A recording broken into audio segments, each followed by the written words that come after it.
Hello, good morning my dear students.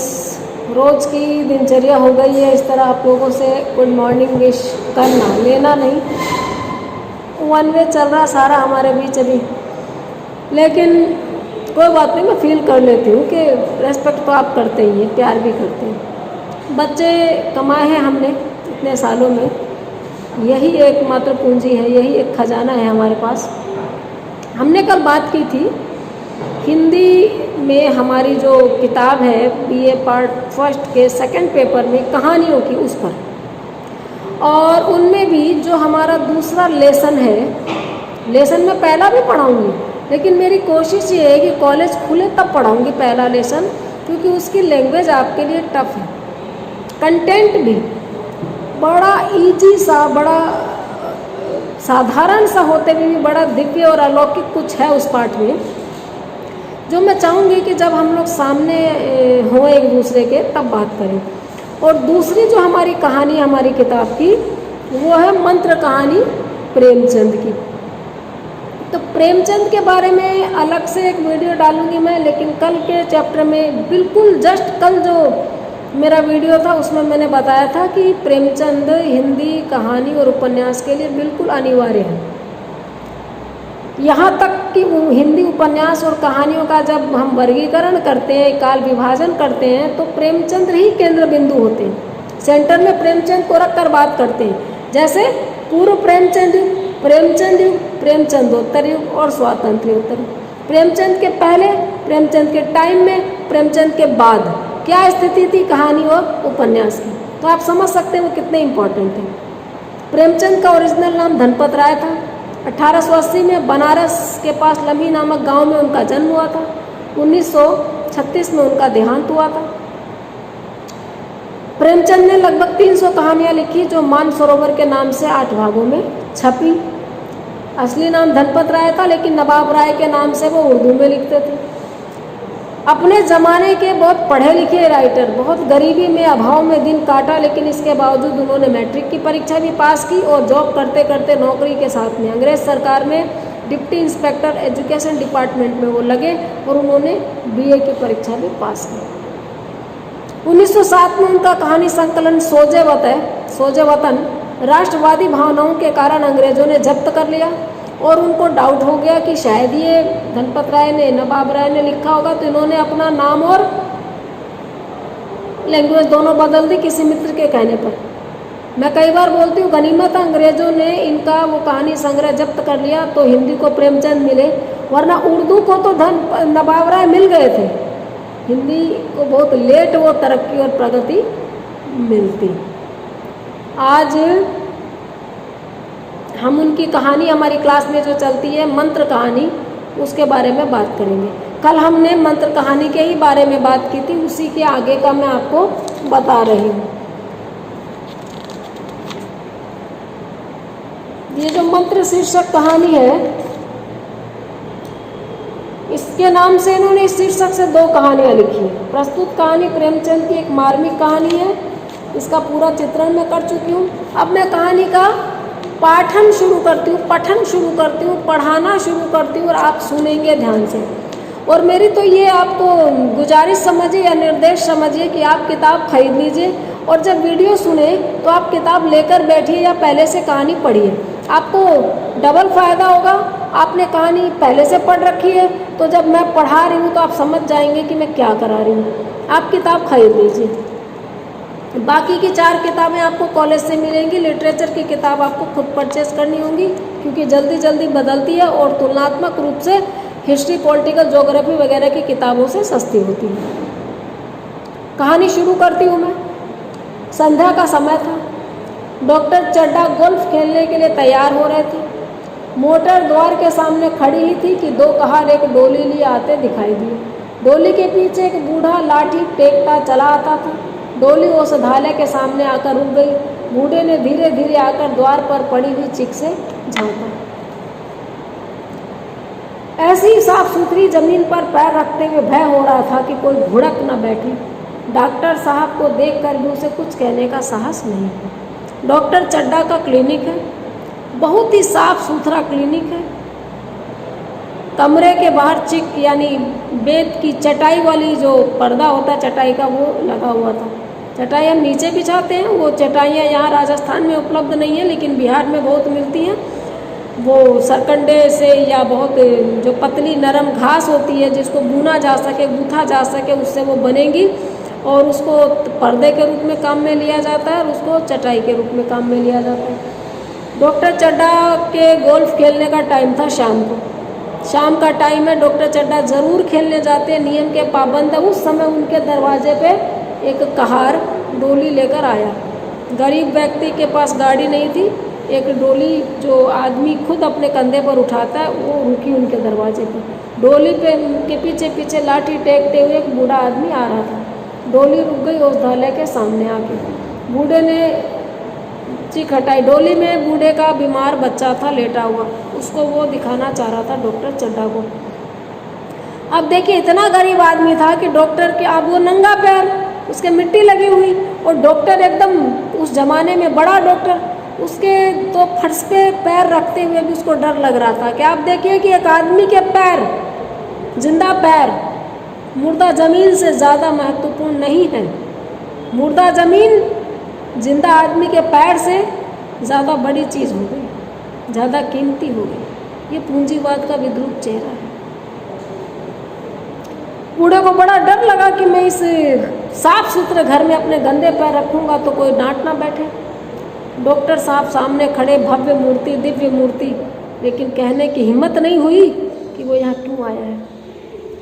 Doctor साहब को झलक पड़ी कि चिक के बाहर कोई है, तो अंदर से ही गरज कर कहा, कौन है, क्या चाहता है। डॉक्टर साहब से हाथ जोड़कर कहा उसने, हुजूर बड़ा गरीब आदमी हूँ। ऐसे हाथ जोड़ दिए, हुजूर बड़ा गरीब आदमी हूँ, मेरा बेटा कई दिन से बीमार है। ये बात बूढ़े ने कही। डॉक्टर चड्ढा ने सिगार जलाकर कहा, कल सवेरे आओ। इस समय हम मरीजों को नहीं देखते, ये वक्त मरीज देखने का नहीं है, खेलने जाने का वक्त है, तुम कल सुबह आना। बूढ़े ने घुटने टेक कर जमीन पर सिर रख दिया, घुटने के बल बैठ गया और जमीन पर सिर रख दिया जैसे हम माथा नवाते हैं, और बोला, दुहाई है सरकार की, लड़का मर जाएगा। हुजूर 4 दिन से आंख नहीं, यानी आगे बोल नहीं पाया, आवाज रुक गई। बोलता है, दुहाई हो,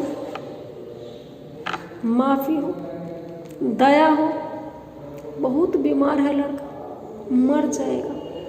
4 दिन से आंख नहीं खोली। करुणा से, दर्द से, तकलीफ से बूढ़ा दोहरा हो गया, आवाज गले में ही रह गई। डॉक्टर चड्ढा ने कलाई पर नजर डाली, केवल 10 मिनट समय और बाकी था। गोल्फ स्टिक खूंटी से उतारते हुए बोले, कल सवेरे आओ।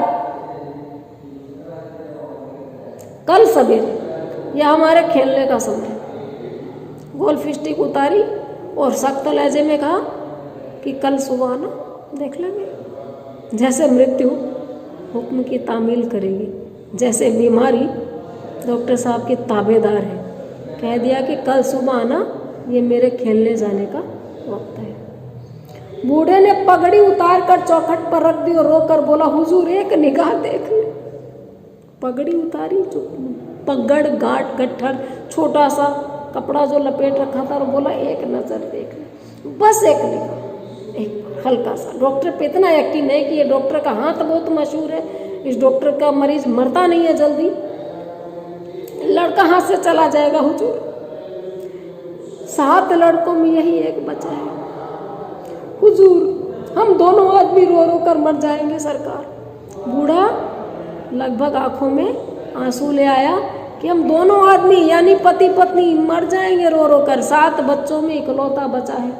आपकी बढ़ती हो दीन बंधु, दीन बंधु, दीनों के दोस्त, गरीबों के साथी, आपको तरक्की मिले, आपको उन्नति मिले, एक बार देख लीजिए, वरना 7 बच्चों में एक बच्चा है, ये मर जाएगा। आंख नहीं खोली है 4 दिन से, और हम दोनों पति पत्नी मर जाएंगे। अब संवाद के बाद में वर्णन शैली आई है, वर्णन में बात हो रही है। कहानीकार अपनी तरफ से बता रहे हैं कि ऐसे उजड़ देहाती यहाँ प्रायः रोज आया करते थे। डॉक्टर साहब उनके स्वभाव से खूब परिचित थे। कोई कितना ही कुछ कहे पर वे अपनी ही रट लगाए जाते, किसी की सुनेंगे नहीं। धीरे से चिक उठाई और बाहर निकलकर मोटर की तरफ चले। बूढ़ा यह कहता हुआ उनके पीछे दौड़ा, सरकार बड़ा धर्म होगा, हुजूर दया कीजिए, बड़ा दीन दुखी हूँ, संसार में कोई और नहीं है। बाबूजी, डॉक्टर साहब के लिए ये बूढ़ा और इसका इस तरह रोना, इस तरह गिड़गिड़ाना, इस तरह डॉक्टर के अनुसार टूटे आना बिल्कुल भी आश्चर्य की बात नहीं थी। डॉक्टर सोचते हैं कि ऐसे उजड़ देहाती खूब आते हैं और इनको कितना ही समझाओ, लतखोर होते हैं, बेकार होते हैं, बदकुच्चन, समझ ही नहीं आती इनको। यानी हम अपने आसपास भी देखते हैं, लोग इसी तरह बोलते हैं। मारवाड़ी में तो कहा जाता है, टाबर का रोना को और डूम का जिखना को परवाह नहीं करनी चाहिए। मतलब बच्चा रोए तो ज़्यादा परवाह मत करो। बच्चा जो है आदत होती है रोने की। और डोम यानी जो कच्चे लेटरिन को साफ करने आते थे, कच्चे टॉयलेट को जो मैला उठाने वाले लोग आते थे, अपने सर पे एक इंसान की गंदगी दूसरा इंसान ले जाता था और जो ढोल बजाते थे शादी ब्याह में, बिल्कुल नीचे से नीचे, दलित में महादलित, वो दरवाजे पे आके मांगते हैं। क्या मांगते हैं? पहले पुराना कपड़ा, बची खुची सूखी रोटियां मांगते थे। तो उनका दरवाजे पे खड़ा होना भी चुभता था और बोलते थे कि इन लोगों को खड़े रहने दो, मांगने दो, रोते रहेंगे, कोई फर्क नहीं पड़ता, इनकी आदत ही होती है। तो डॉक्टर साहब भी वही कह रहे हैं, ये किसी की सुनेंगे थोड़ी, बेवजह बोलते रहे। तो इसलिए बहस की नहीं, डॉक्टर ने अपनी हैट उठाई, निकल गए। लेकिन गरीब बूढ़ा पीछे पीछे भी भागा और बोला, हुजूर दया कीजिए, बड़ा दीन दुखी आदमी हूँ, संसार में और कोई नहीं है। वो ये कहकर पीछे भी गया, मगर डॉक्टर साहब ने उसकी ओर मुंह फेर कर देखा तक नहीं। डॉक्टर साहब ने उसको नहीं देखा। मोटर पर बैठकर बोले, कल सवेरे आना, कल, आज नहीं। मोटर चली गई। बूढ़ा कई मिनट तक मूर्ति की भांति निश्चल खड़ा रहा, चुप, जैसे मूर्तियां एक जगह खड़ी रहती है, हिलती डुलती नहीं। बूढ़े को यकीन ही नहीं हुआ कि वो गिड़गिड़ा रहा और डॉक्टर की गाड़ी फुर्र से चली गई। खड़ा रहा वहीं। संसार में ऐसे मनुष्य भी होते हैं जो अपने आमोद प्रमोद के आगे किसी की जान की भी परवाह नहीं करते। शायद इसका उसे अब भी विश्वास नहीं आता था। हम लोग कैसे लोग हो गए हैं? कोई हमारे सामने रो रहा है और हमारे खेलने जाने का वक्त उकचुक नहीं हो जाए, गड़बड़ नहीं हो जाए, हम इसकी परवाह करते हैं। बूढ़े को यकीन ही नहीं हो रहा कि ऐसे लोग भी हैं संसार में, कि मनोरंजन ना छूट जाए, चाहे किसी की जान जाती हो। सभ्य संसार इतना निर्मम, इतना कठोर है, इसका ऐसा मर्म भेदी अनुभव अब तक ना हुआ था। बूढ़ा गरीब है, अनपढ़ है, असभ्य है। उसने सभ्य लोगों की दुनिया के बारे में अच्छी कल्पनाएं कर रखी थी। उदार होते होंगे, समझदार होते होंगे, एक दूसरे का हाथ पकड़कर चलते होंगे। बेचारा आज उसको महसूस हो रहा है कि सभ्य संसार इतना निर्मम होता है, दया से इतना रीता और इतना कठोर। ऐसा दिल को पिघला देने वाला, ऐसा आत्मा को जला देने वाला अनुभव इसे पहली बार हुआ। वह उन पुराने जमाने के जीवों में था जो लगी हुई आग को बुझाने, मुर्दे को कंधा देने, किसी के छप्पर को उठाने और किसी कला को शांत करने के लिए सदैव तैयार रहते थे। वह पुरानी पीढ़ी के लोगों में से था। गांव में किसी के यहाँ बारात आती हो तो पूरा गांव घराती बन जाता है। गांव में किसी के यहाँ कुआं खुदता हो तो मजदूर नहीं होते थे, लोग आपस में एक दूसरे के यहाँ खड्डा खोदना, फसल कटवाना, काम करवाना। और छान डलती है, छत डलती है, पायों को पकड़ना, या जो लकड़ी के बड़े खंभे जिन पे फूस की छत टिकती है, वो एक व्यक्ति का काम नहीं है। गांव के लड़के, जवान लोग कभी भी आके वो छत ऊंची करवा देते हैं, वो बल्ली लगवा देते हैं। कोई मर गया हो तो घर वालों को तो रोने से ही फुर्सत नहीं, गांव के लोग खुद ही कफन काठी को तैयार करने में जुट जाते हैं। आग लग गई हो कहीं तो सब भाग के बुझाते हैं। वो उस पीढ़ी में से था। नॉस्टैल्जिया कह लीजिए या आदर्शवादी बात कह लीजिए, ये चीज़ें या तो पहले भी नहीं थी या कहीं ना कहीं अभी भी मौजूद है। इंसानियत मरती नहीं है, लेकिन उसको याद आता है कि हम ऐसे नहीं थे, वो दूसरी पीढ़ी का था। उसको यकीन ही नहीं हो रहा है कि ऐसा कोई हो सकता, और वो भी डॉक्टर। जब तक बूढ़े को मोटर दिखाई दी वह खड़ा टकटकी लगाए उस ओर ताकता रहा। मोटर जिधर गई थी जब तक भी दिखती रही, बूढ़ा उसको बिना पलक झपके देखता रहा। चारों ओर से निराश होकर वो डॉक्टर चड्ढा के पास आया था। इनकी बड़ी तारीफ सुनी थी। यहाँ से निराश होकर फिर वह किसी दूसरे डॉक्टर के पास न गया। किस्मत ठोक ली।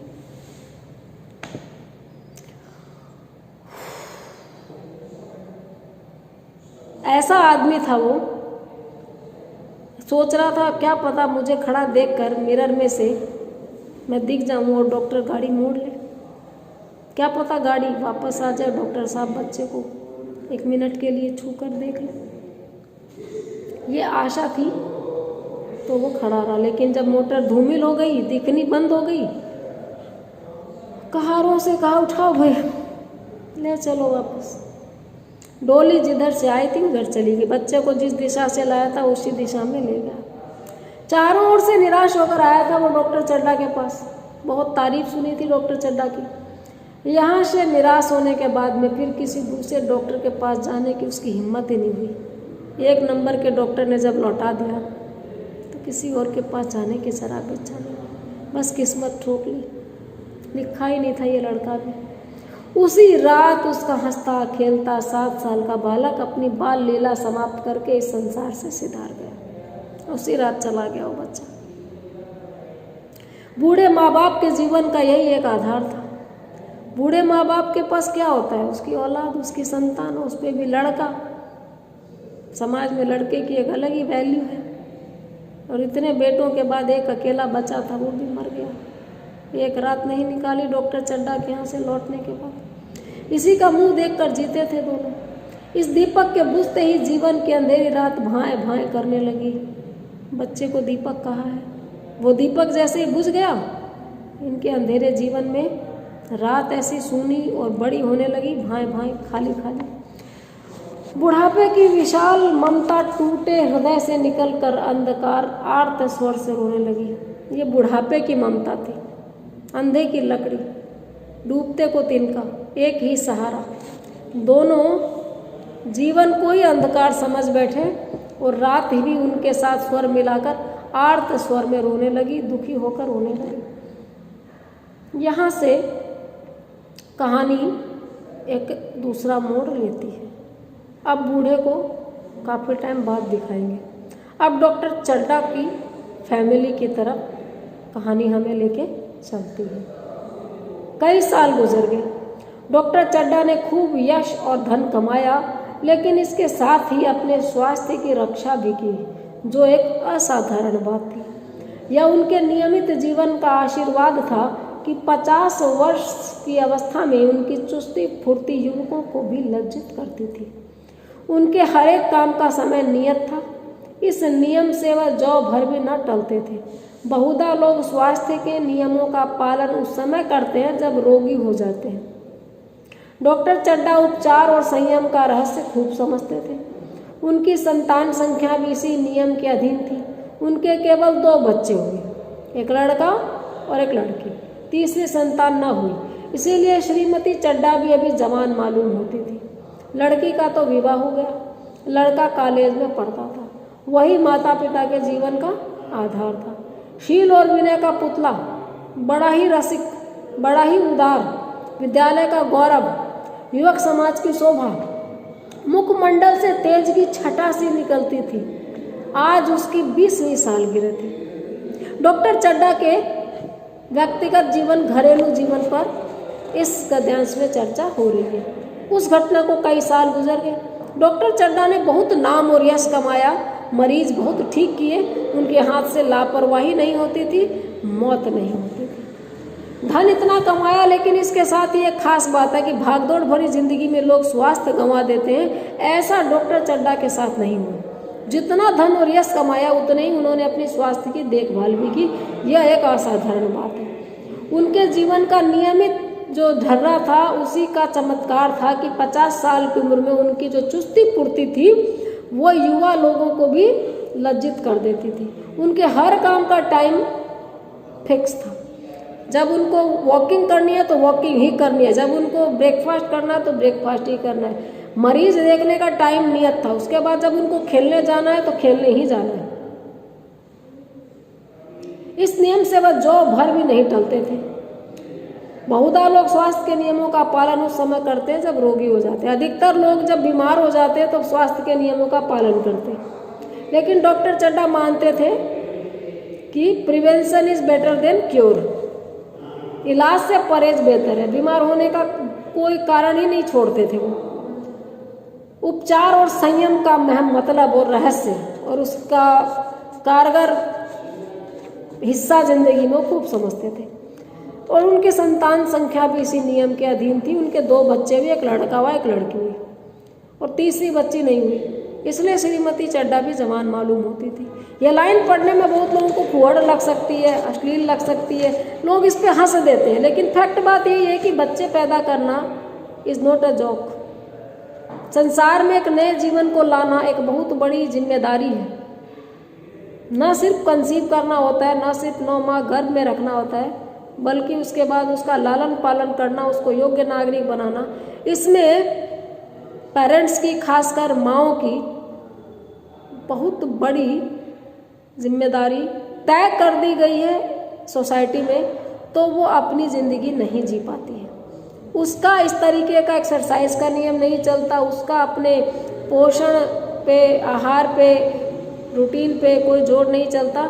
उसके सामने हमेशा शिशु या शिशुओं की जिम्मेदारियाँ, रोते बिलखते बच्चों की और किलकारियों में उसको सब अपना ज़िंदगी बितानी होती है। प्रतिबिंब उसी में दिखता है। कम बच्चे हों, बच्चे ना हो, तो इंसान का टाइम टेबल अलग होता है, कॉन्फिडेंस अलग होता है, स्वास्थ्य का स्टेटस अलग होता है, वेट का स्टेटस अलग होता है, सब कुछ बिल्कुल डिफरेंट हो जाता है। तो चूंकि बच्चे 2 ही हुए तो वो भी अभी तक यंग लगती थी, स्वस्थ थी। लड़की का उनके विवाह हो चुका था, लड़का कॉलेज में पढ़ता था, माँ बाप का अब एक ही सहारा था। लेकिन वो लड़का था बहुत गुणवान, संयमशील, विनय खूब था। लेकिन रसिक मिजाज किस मामले में था? शौकीन था, संगीत का शौकीन था, पार्टियों का शौकीन था, सांपों को पालने का शौकीन था, सांपों की दवाइयाँ, सांपों के ऊपर बड़ा रिसर्च करता था। वो बहुत दयालु भी था, क्रूर नहीं था, अपने स्कूल का गौरव था और युवा समाज में शोभा बढ़े। कहीं 4 लोगों में बैठा हो तो दिखने में ही बड़ा प्यारा लगता था। उसके चेहरे से तेज टपकता था। ऐसा होता है कई बार, कोई बहुत खूबसूरत होता है, उसके चेहरे से एक अलग ही आभासी निकलती है। आज उसकी 20वीं सालगिरह, जिस समय का ये चित्रण प्रेमचंद इस गद्यांश में कर रहे हैं, वह वो दिन है जिस दिन उस लड़के का जन्मदिन है। वह उस दिन ठीक 20 साल का हुआ था।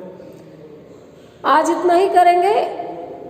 अगले वीडियो में मैं इसके आगे की कहानी पढ़ूंगी और जब कहानी पूरी पढ़ दूंगी तो अलग से भी इस पर 20 नंबर के प्रश्न की चर्चा करूंगी, आपको बताऊंगी।